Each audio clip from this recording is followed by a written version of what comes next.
way I ended up on this path was from a very tragic event. I was maybe 19, and my girlfriend at the time was killed in a car accident. And I passed the accident, and I didn't know it was her, and I kept going. And I found out shortly after that it was her. And I was living in a basement apartment. I had no money.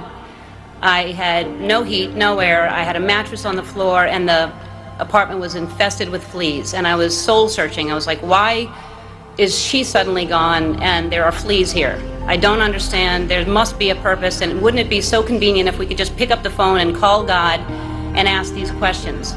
And I started writing, and what poured out of me was an imaginary conversation with God, which was one-sided.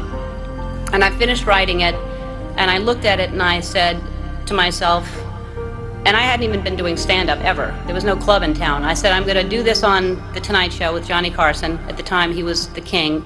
And I'm going to be the first woman in the history of the show to be called over to sit down. And several years later, I was the first woman in the history of the show, and only woman in the history of the show, to sit down because of that phone conversation with God that I wrote. And I started this path of stand-up, and it was successful, and it was great, but it was hard because I was trying to please everybody, and I had this secret that I was keeping, that I was gay, and I thought if people found out, they wouldn't like me, they wouldn't laugh at me.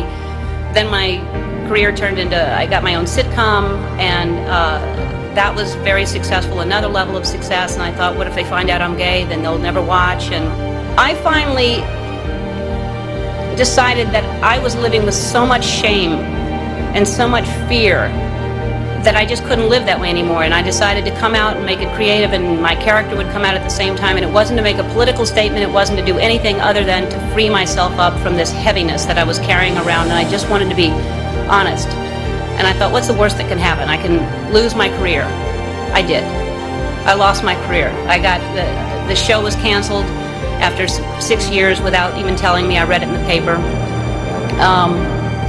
The phone didn't ring for 3 years.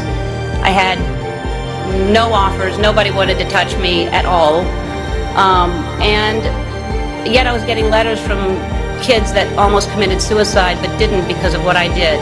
And I realized that I had a purpose, and it wasn't just about me, and it wasn't about celebrity, but I felt like I was being punished, and it was a bad time. I was angry, I was sad, and then I was offered a talk show, and the people that offered me the talk show tried to sell it, and most stations didn't want to pick it up. Most people didn't want to buy it because they thought nobody would watch me. And really, when I look back on it, I wouldn't change a thing. I mean, it was so important for me to lose everything because I found out what the most important thing is to be true to yourself. And ultimately, that's what's gotten me to this place. I don't live in fear. I'm free. I have no secrets. And I know I'll always be okay because no matter what, I know who I am. So, in conclusion, when I was younger, I thought success was something different. I thought, when I grow up, I want to be famous. But my idea of success is different today, and as you grow, you'll realize the definition of success changes. For me, the most important thing in your life is to live your life with integrity, and not to give in to peer pressure to try to be something that you're not. To live your life as an honest and compassionate person, to contribute in some way. Follow your passion, stay true to yourself, never follow someone else's path unless you're in the woods and you're lost and you see a path, then by all means you should follow that.